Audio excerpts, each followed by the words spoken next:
Like my projects for other intervention departments and hotels, this one was created to largely meet the challenge of tracking deliveries and pickups for inner dining. This one had an added component, which was a very large staff, which the agreement with the staff and the order takers was that we had to rotate, strict rotation basis, who received what order. And if we deviated from that rotation, it was rather difficult. So, in any case, in this department, I had well over a dozen servers and 2 to 6 order takers. On any given night, I'd have 1 to 3 order takers. So keeping rotation in check was kind of a challenge.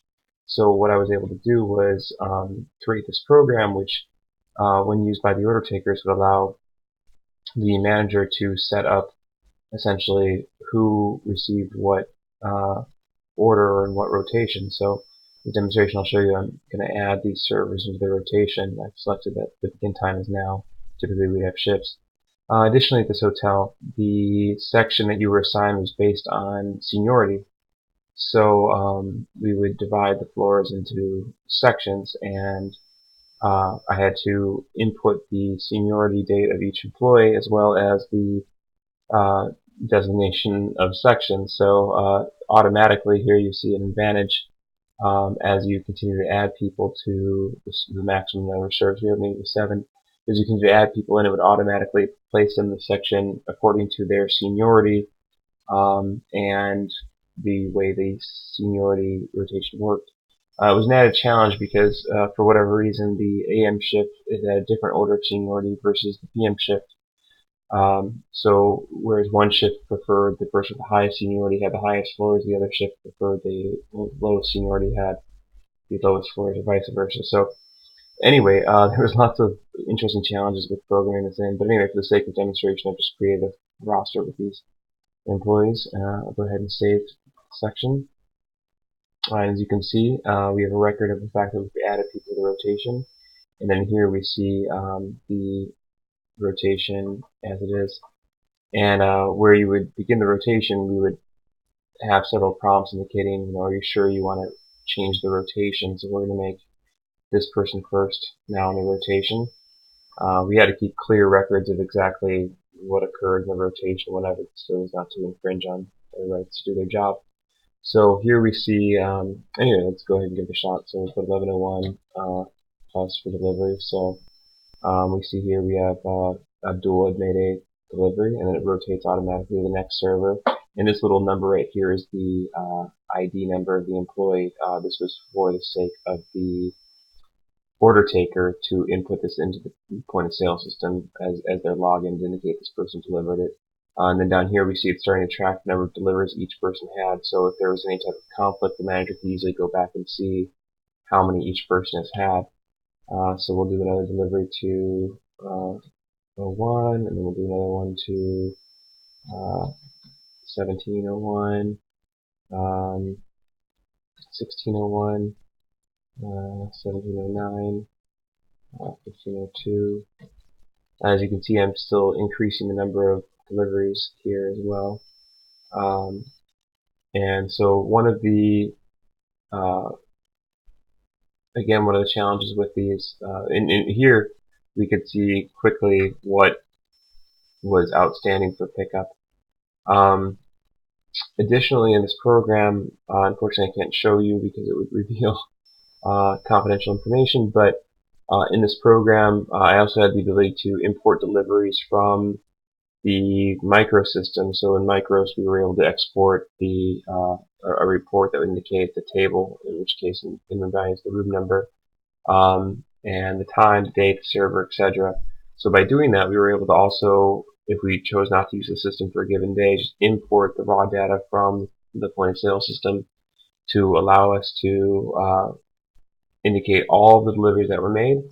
And then we were able to export that information to Excel to give to our staff to say that within your section, these are the outstanding pickups and deliveries that were made. So they would then go through and check off what was made and then circle it, and then with the barcode scan again we could mark off what was picked up.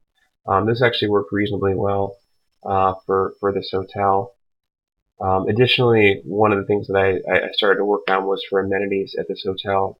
We had amenities coming in through email, through paper, through all sorts of different methods, calendar appointments, and I wanted to standardize that.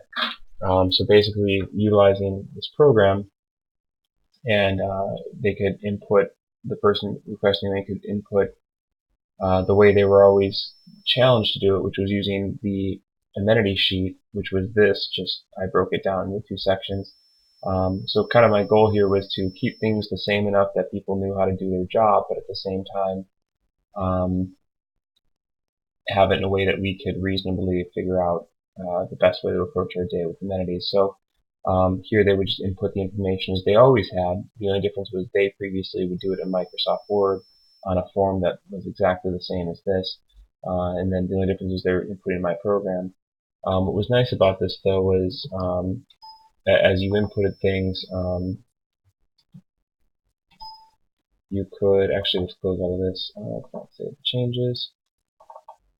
So let's double click here. You could track the changes that were made, and it would also remember to it would also remember suggested items. So if you had a recurring amenity or name or something in some sort of field, it would automatically input that. And as you can see here, now it's starting to track the changes. It was my username JS Schwagi changed the guest name from Schwagel John to what you see now, Schway John. So this allows us to see the changes that were made by various people in the hotel. So from here you can export to Microsoft Word, which would produce the exact same format as what they previously had. So we don't want to ruffle any feathers by changing the process too much, which was kind of a challenge in designing this, but also interesting to try and make something so easy for uh, for the line level staff that's inputting these things to not make a difference. I also put an Outlook calendar appointment for those who wanted to sync their email to the corporate email. They'd be able to be reminded to complete these amenities. Can't demonstrate that, unfortunately, so I don't have that installed on the computer right now. But in any case, this was pretty neat because it allowed me as the new dining manager to consolidate all the amenities for any given day into an easy format for use. Let's see, additionally with this program, in addition to what you saw here with the rotation and who received what deliveries, you were able to export the deliveries to Excel. I think actually I already mentioned that. But I also started to do, because we also had the same with, had to follow strict tip-out procedures, so we were able to also import the data from Micros regarding the tips, which allows us to split them out rather easily. So anyway, this program, like I said, was designed for a very specific property, which had its own challenges, each property does. But the important thing is, when you're working as a manager for a department, is to find efficient ways to save time and improve the process for your employees, and obviously that enhances the guest experience. So in this particular project, all the challenges were unique. I was able to meet them through just intuitive thinking and trying not to alter the way the staff did their job too much. Anyway, hope you enjoyed the demonstration of this program, and I wish you the best of luck at whatever properties that you work at.